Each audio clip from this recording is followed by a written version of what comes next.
dulu. Ya, oke. Dengan mudah kita membuat ya persamaan regresinya. Berdasarkan hasil perhitungan, maka persamaan regresinya menjadi Y sama dengan, kan rumusnya tadi adalah Y sama dengan B0 tambah B1 X1 ditambah B2 X2 kan? Itu rumus awal. Ya. Karena kita sudah tahu bahwa B0-nya adalah 1, B2-nya adalah 2, dan B3-nya, B0-nya adalah 1, B2 adalah 1, E2, dan B2 adalah 3. Ya. Sehingga modelnya akan seperti ini. Nah, kalau modelnya seperti ini, maka kita sudah paham bahwa ternyata tingkat pendidikan X1 itu berpengaruh positif. Mengapa berpengaruh positif? Karena nilainya di sini adalah positif. Kenapa nilainya positif di sini? Karena nilainya tadi yang ini adalah positif. Tandanya negatif di sini, maka kita tulis di sini adalah min 2. Ya, itu artinya pengaruh negatif. Kemarin kita sudah jelaskan bahwa kalau pengaruh positif itu adalah searah. Kalau X-nya meningkat, Y-nya juga meningkat. Kalau X-nya turun, Y-nya juga ikut turun. Itu namanya searah, positif.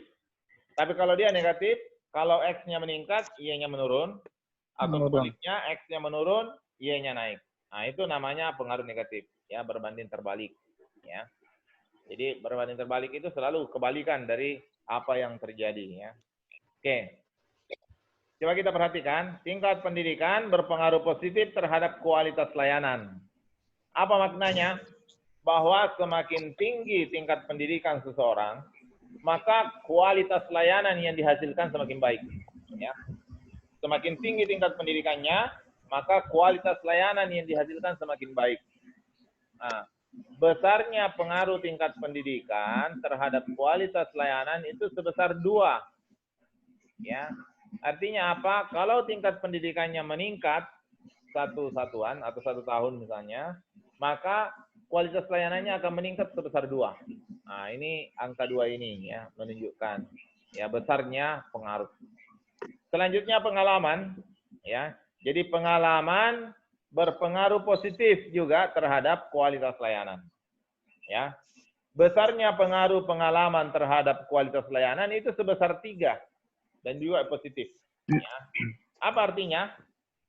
Bahwa dari hasil ini bisa kita lihat bahwa ternyata pengalaman lebih besar pengaruhnya dibanding dengan tingkat pendidikan. Ya. Dari mana kita bisa lihat? Dari besarnya pengaruh. Jadi pengalaman besar pengaruhnya 3, sedangkan tingkat pendidikan besar pengaruhnya cuma 2. Ya. Maka dengan demikian pengalaman lebih besar pengaruhnya dibanding dengan tingkat pendidikan. Ya. Nah, inilah juga mungkin yang mendasari ya sehingga banyak anak muda yang menikah sama nenek-nenek ya.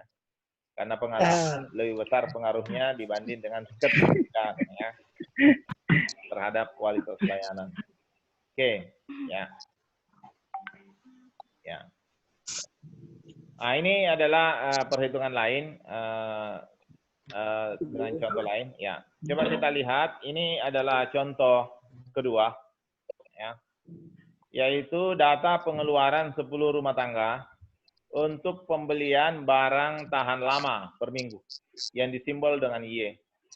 Ya. Kemudian pendapatan per minggu disimbol dengan X1 dan jumlah anggota keluarga disimbol dengan X2.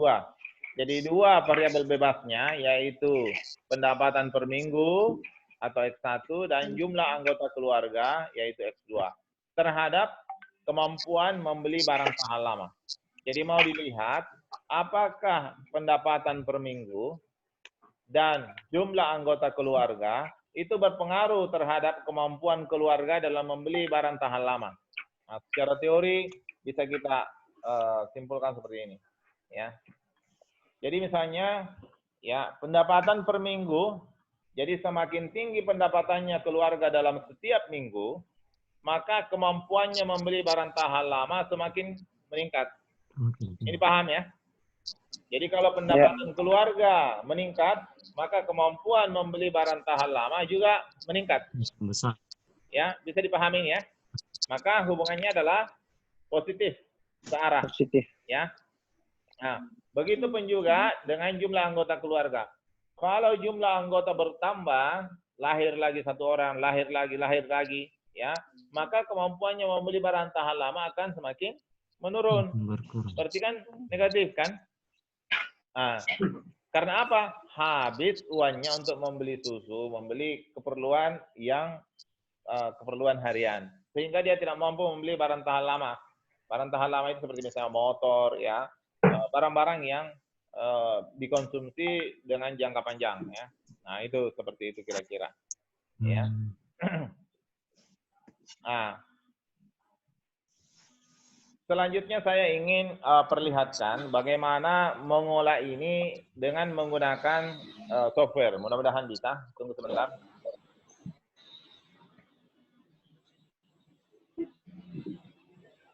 Maaf, Prof. Ya. Terlambat. Kenapa? Terlambat. Ya, silakan. Silakan bergabung saja, tidak ada masalah. Ini saya menggunakan SPSS versi 23 ya. Nah, teman-teman bisa lihat ya. Cara membukanya adalah kita klik 2 kali, klik ya. Nah, nanti akan terbuka seperti ini ya. Di dalam SPSS itu ya, ada 2 tempat kita bekerja.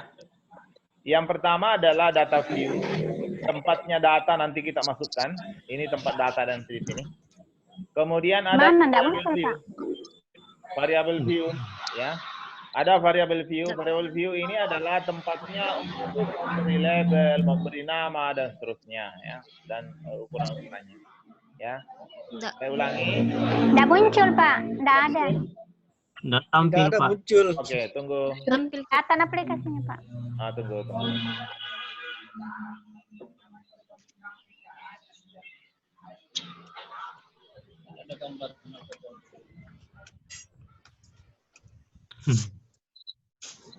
Oh, lagi pause ya.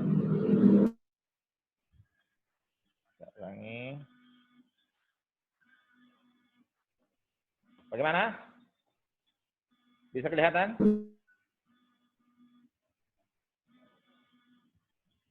Bisa kelihatan?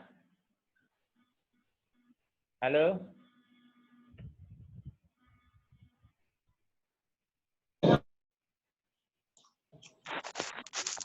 Halo, bisa kelihatan?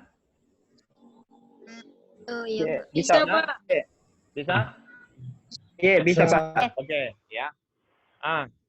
Saya ulangi untuk mengambil data ini.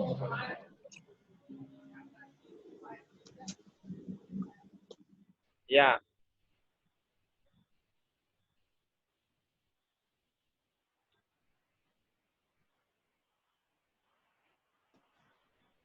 Ya. Ini adalah kebetulan saya punya adalah SPSS versi 23 ya. SPSS versi 23. Kita klik 2 kali, itu akan terbuka menu seperti ini. Ya. Bisa dilihat? Iya, Pak. Bisa, oke. Di dalam SPSS itu ada 2 tempat kerja kita, ada data view dan ada variable view. Ya. Data view adalah tempatnya untuk memasukkan data, ya. Sedangkan variable view adalah tempatnya untuk memberi nama atau label terhadap setiap variabel tersebut. Ya.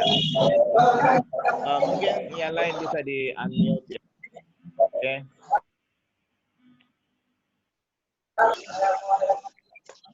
Sekarang kita kembali ke data tadi. Ini adalah data kita.